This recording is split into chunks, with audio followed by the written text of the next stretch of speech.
The operation that converged on that desert storage lot on the morning of November 14th, 2025, involved two federal agencies, Homeland Security Investigations and the Bureau of Alcohol, Tobacco, Firearms, and Explosives.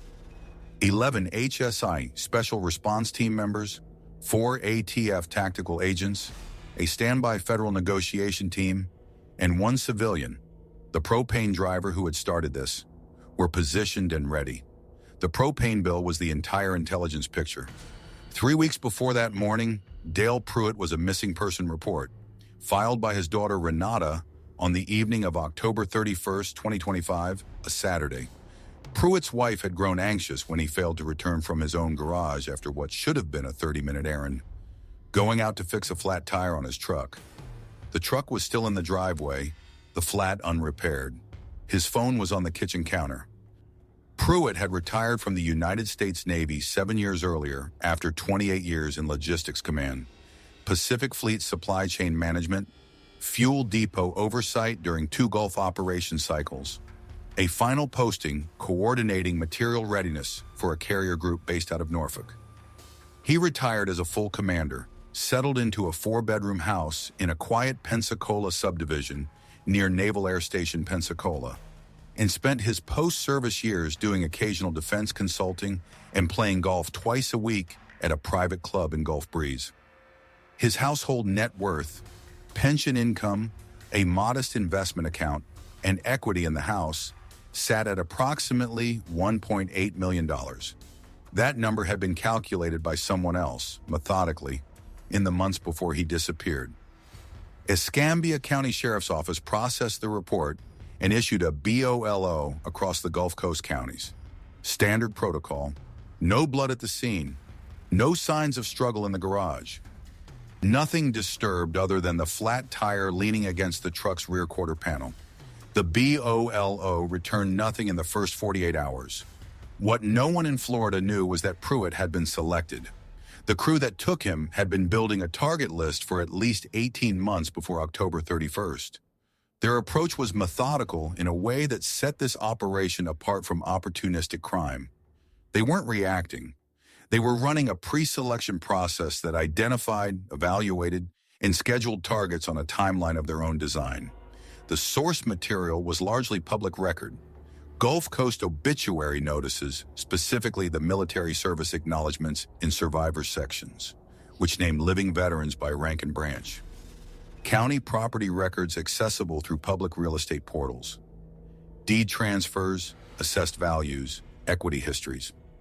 LinkedIn profiles of retired military personnel listing consulting or advisory roles, a reliable indicator of ongoing income streams beyond pension. Country club membership rosters, occasionally accessible through charity sponsorship disclosures, and annual fund reports published for donor recruitment. The crew cross-referenced financial indicators against isolation factors. They were not simply looking for wealth. They were looking for wealth combined with specific vulnerabilities. Households where a spouse traveled frequently, or where adult children lived out of state. Properties where the nearest neighbor was far enough away that a brief interaction in a driveway wouldn't be visible or audible. Routines that were predictable across a weekly calendar. Pensacola's retired military community, stable pensions, visible assets, tight social networks that paradoxically reduced vigilance towards civilian threats, offered multiple candidates that fit the profile. Pruitt's house had a hedgerow on the eastern side and a privacy fence at the rear. His nearest neighbor's garage was more than 90 feet from his own. His wife made a monthly trip to visit her sister in Atlanta, sometimes staying several days. His consulting work was intermittent.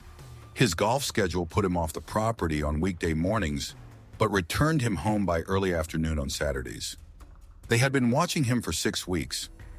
The vehicle used in the abduction was a dark gray Ram ProMaster cargo van, registered to a landscaping entity out of Mobile, Alabama. An LLC dissolved 4 months earlier, its registration maintained through an automated renewal that triggered no review at the state level. By the time the Pensacola FBI office pulled that registration 3 days into the missing person investigation, the van had been crushed at a salvage yard outside Dothan. processed on November 3rd as a routine scrap submission. The salvage operator had no reason to hold it. The abduction itself on October 31st happened in under 2 minutes. Pruitt was taken from his own driveway on a Saturday afternoon in a residential subdivision. No one called 911. No neighbor reported anything unusual. No outdoor camera in the area produced a usable image. The family heard nothing for 2 days. Then a signal contact request arrived on Renata's phone. An unknown number, a short voice message. Pruitt's full name, the current date, a single sentence indicating he was alive. The audio quality was clean. He sounded controlled, as if reading from something prepared for him.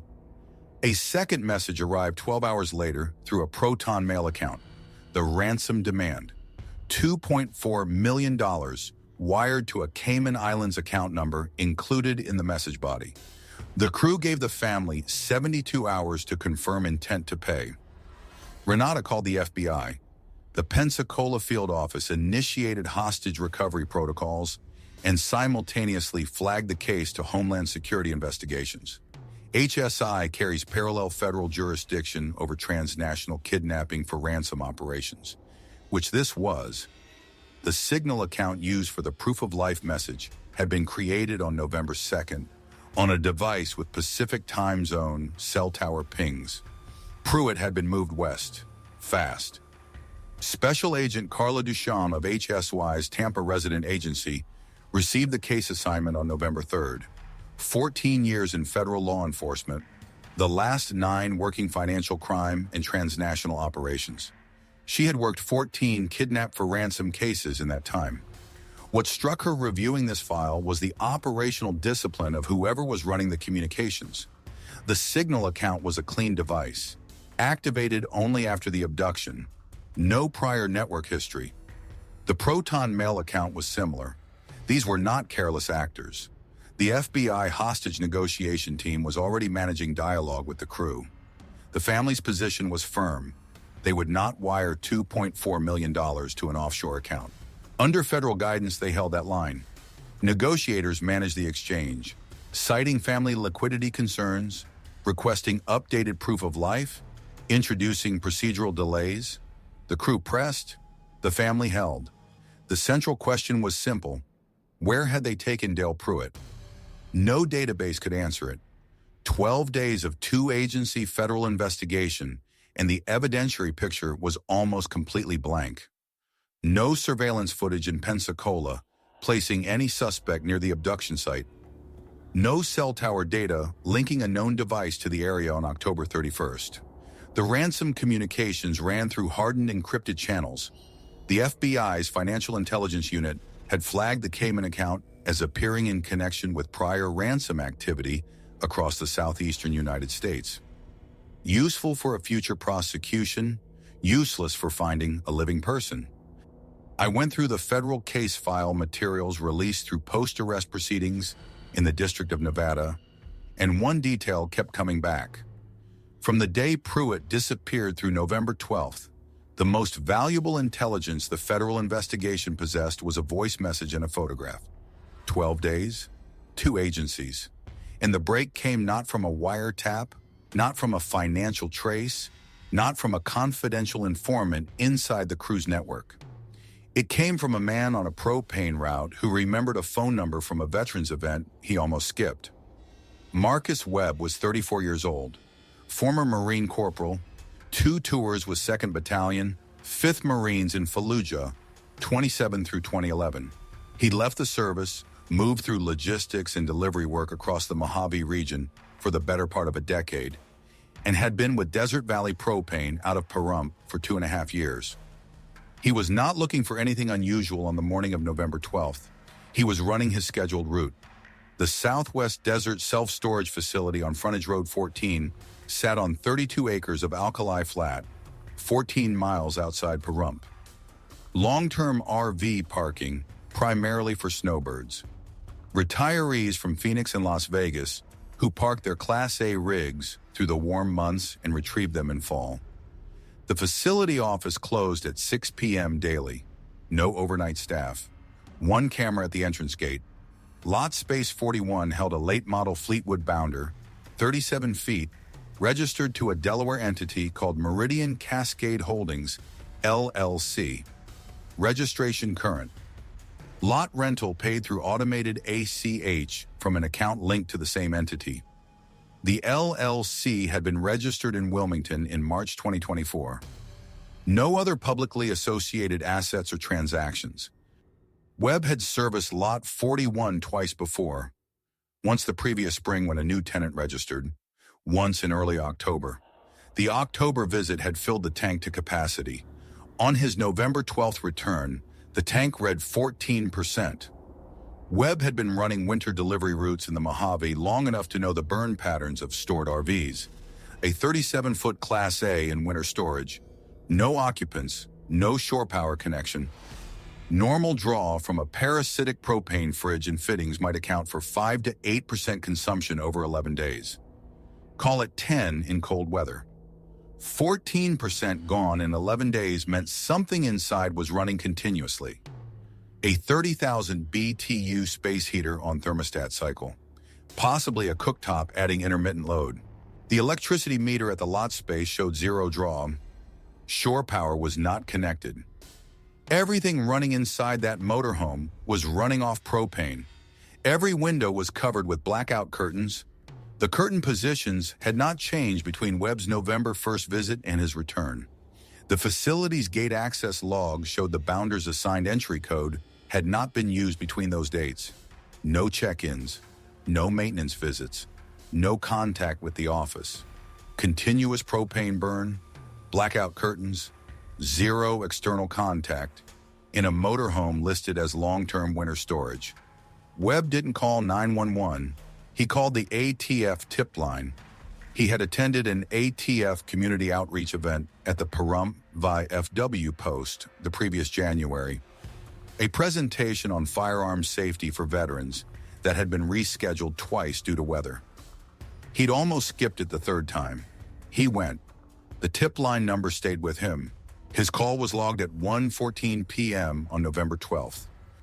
The ATF duty agent in Las Vegas, Special Agent Jonathan Ray, ran the Meridian Cascade Holdings LLC through the Federal Business Registry database while Webb was still on the line. The entity appeared in two separate federal case cross-reference databases. One was an HSI intelligence package from 2023, flagging Meridian Cascade as associated with a ransom network operating across Arizona and Nevada. One was an open FBI intelligence file on a Gulf Coast kidnap for ransom crew active from Florida to Mississippi.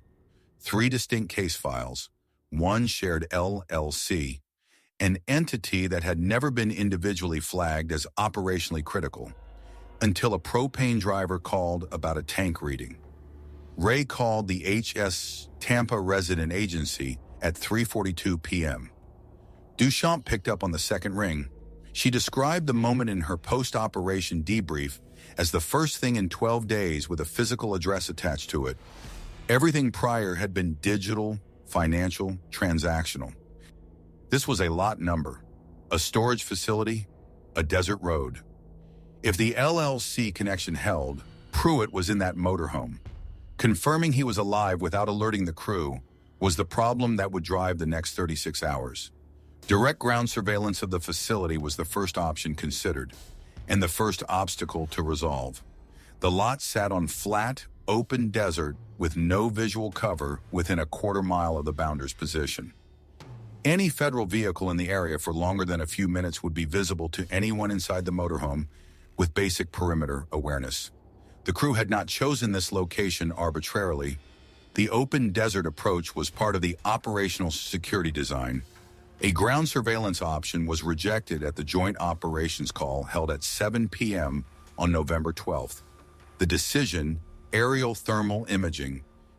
OUS Customs and Border Protection fixed-wing aircraft already airborne on a Yuma patrol route was diverted under a joint operations authorization and repositioned over Pahrump by 10 p.m. Its long-range infrared array could read heat signatures through standard RV roofing materials at altitude. First imaging pass at 10:18 p.m. Analysis completed by midnight. The Bounder's interior showed a diffuse thermal pattern consistent with active interior heating and two distinct human body signatures, one in the forward cab area, one positioned mid-cabin. A third cooler signature in the rear was flagged as inconclusive. The imaging could not differentiate a captive from a captor. It confirmed the motorhome was occupied. That was enough to proceed. Over the following 36 hours, HSI and ATF built the framework. The lot owner was reached under a federal non-disclosure order on the morning of November 13. His account confirmed the only external interaction the Bounder's registered entity had ever made with the facility was through the automated payment system. No phone calls, no in-person visits after the initial storage intake in June. The gate access code for the Bounder's space had been used once in November, on November 1st, the date of Webb's previous propane delivery. The crew had been inside since that morning. 17 months of pre-staged infrastructure. A Delaware LLC registered in spring 2024. A lot rental initiated in June 2024, paid automatically, requiring no human contact with the facility at any point. A motorhome equipped and positioned in the Nevada desert before any specific victim had been identified, selected, or taken. This crew had not improvised. They were running a prepared holding facility that sat dormant until needed, then activated when the right target was ready. The ransom negotiation, meanwhile, had entered its most critical phase. On November 12th, the same day Webb made his call, the crew issued an ultimatum. 48 hours to receive confirmation of wire transfer intent, or the negotiation ended on their terms. Federal negotiators were managing the exchange, but the window was closing. If the crew determined that no payment was coming and decided to move Pruitt, or to resolve the situation on their own terms, the rescue window closed with it. The operation had to be executed before that 48-hour mark. Webb would make one more delivery run. The breach plan used the propane truck as tactical cover. The crew had already seen the Desert Valley truck on November 1st. A return visit, plausibly scheduled because the tank was genuinely low, would not read as anomalous to anyone monitoring the lot's access patterns. Webb agreed without hesitation. His role was defined and limited. Enter the facility, proceed to lot 41 at normal service pace, stop at the propane connection point. That stop would provide the cover interval for tactical elements to move from staging positions to the motorhome perimeter. 2 a.m. thermal imaging on November 14th produced a complication. The heat signatures inside the Bounder had shifted from the prior night's positions. One signature, previously in a mid-cabin sleeping position, had moved to the forward cab area.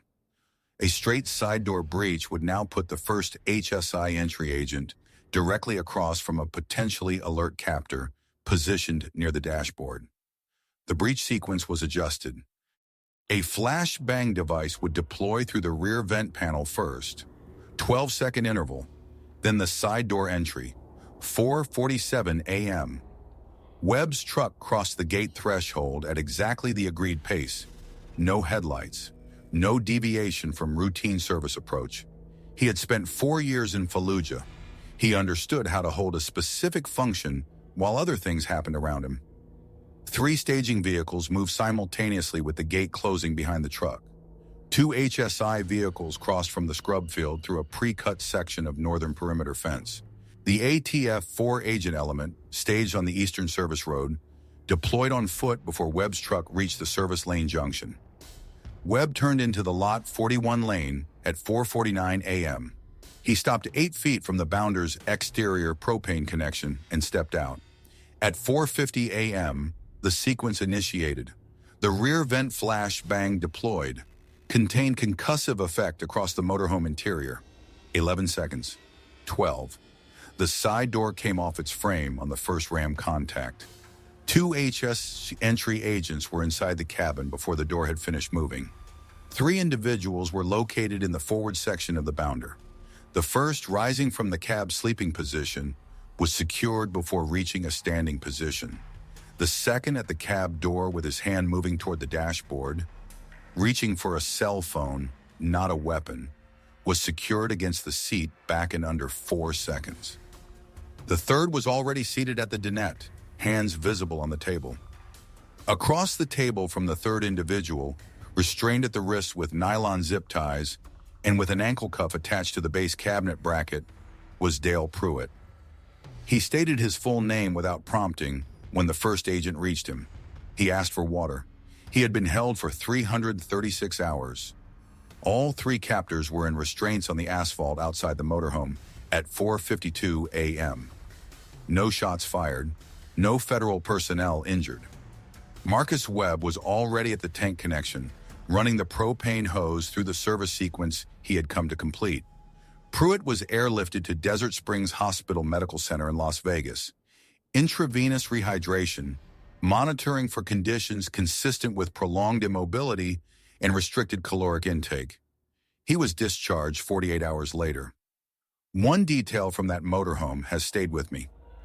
On the dinette table, in the space directly between Pruitt's position and the seat across from him, investigators found a yellow legal pad. The handwriting was not Pruitt's, a column of Cayman Islands bank account numbers, 3 separate institutions, dollar amounts beside each entry. The total summed to $2.4 million. The crew had pre-allocated the distribution of a ransom payment that had never been wired. They had written up the split before a single dollar arrived. The 3 individuals arrested at Lot 41 were identified as Darrell Vess, 41, of Dothan, Alabama, Nico Seaton, 37, of Biloxi, Mississippi, and Tawanda Cross, 44, of Mobile, Alabama. Federal charges filed that same day: kidnapping for ransom under Title 18, United States Code, Section 1201, interstate transportation of a kidnapping victim, and conspiracy to commit wire fraud. All 3 were remanded without bail at their initial appearance in the District of Nevada. The forensic processing of the Bounder took 11 days. Under the rear sleeping compartment, inside a panel fitted with a secondary lock not original to the vehicle, investigators found a laminated spiral notebook. 43 pages, organized by target identifier codes. Each entry contained a name, a home address, a physical description, county property tax records, an estimated net worth calculation, detailed notes on household routine, and a status field. 26 entries, 6 carrying a completed operation status notation. 5 of those 6 entries corresponded to existing missing person cases in agency databases. A 43-year-old woman reported missing from Mobile, Alabama in March 2025. 2 men, 58 and 61 years old, reported missing from Gulfport and Hattiesburg, Mississippi in April and June 2025. A 67-year-old woman reported missing from her Pensacola home in August 2025. A 55-year-old man reported missing from Florence, Alabama in September 2025. 5 cases, 5 separate law enforcement jurisdictions. No shared investigative thread identified before November 14th. No prior connection made between any of the 5 disappearances and any common suspect, vehicle, or operational signature. All 5 cases reopened on the day Dale Pruitt was freed. The 6th completed operation entry had no corresponding missing person report. The individual identified, a 69-year-old retired Coast Guard officer from Beaufort, South Carolina, had not been abducted. His family, reached by federal agents on November 16th, confirmed he was alive and at home, uncontacted. His entry in the notebook carried pre-operational development notes: profiling complete, physical surveillance conducted, abduction timeline not yet set. He had been on the list. He had not been taken. As of the time federal charging documents were last publicly updated, the status across the 5 related cases is this: 1 individual has been located and recovered. The circumstances of that recovery have not been publicly detailed by federal authorities. 2 individuals remain missing and unlocated. 2 are confirmed deceased. Federal investigators have stated that both deaths are under active investigation in direct connection with this case. The ransom payments that prior victims' families made did not produce clean releases. In cases where payment occurred and outcome data is now available through the federal investigation, the pattern is consistent. Payment completed one transactional phase of the crew's operational cycle and initiated another. Additional demands, continued captivity, negotiations that never intended to terminate on the victim's behalf. Pruitt's family did not pay. Under federal guidance, they held the line through 11 days of negotiated stalling. That decision kept the clock running long enough for a propane driver to make his call. The families who paid did not get what they paid for. The family that didn't pay got their person back. Here's what's most striking about this case when you look at the full operational picture. The crew had planned for nearly everything. The LLC infrastructure, the pre-staged holding site, the automated payment streams that required no human touch points, the encrypted communications channels, the ransom timeline. What they had not planned for was a former Marine with pattern recognition built from 2.5 years of winter propane routes, and a phone number he retained from a rescheduled veterans event. Vess, Seaton, and Cross entered not guilty pleas at arraignment. Trial proceedings in the District of Nevada began in March 2026. Testimony concluded in May. Federal prosecutors presented evidence from all 6 documented operational cases as part of the sentencing enhancement argument, not just the Pruitt abduction. If convicted on all counts, each defendant faces a mandatory minimum under federal kidnapping statutes, with guideline ranges elevated substantially by multi-victim enhancements. Vess has not cooperated with investigators. Seaton's defense has not publicly disclosed cooperation discussions. Cross has not entered any agreement. The forensic accounting of the crew's ransom proceeds run separately. 3 confirmed payments to offshore accounts during the documented operational period. Total received approximately $1.9 million. Of that, approximately $1.2 million remained in identified accounts at the time of arrest and is subject to federal asset forfeiture.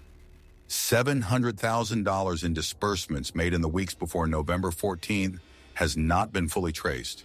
The payment trail runs to accounts in 2 additional jurisdictions. No additional arrests have been made in connection with the financial network. The money is still moving somewhere. One more detail worth noting, Marcus Webb returned to his delivery route the week following the operation. He received a formal letter of recognition from the HSI special agent in charge for the Nevada district. He mentioned in subsequent reporting that the ATF tip line number was something he'd carried since an event he almost hadn't attended.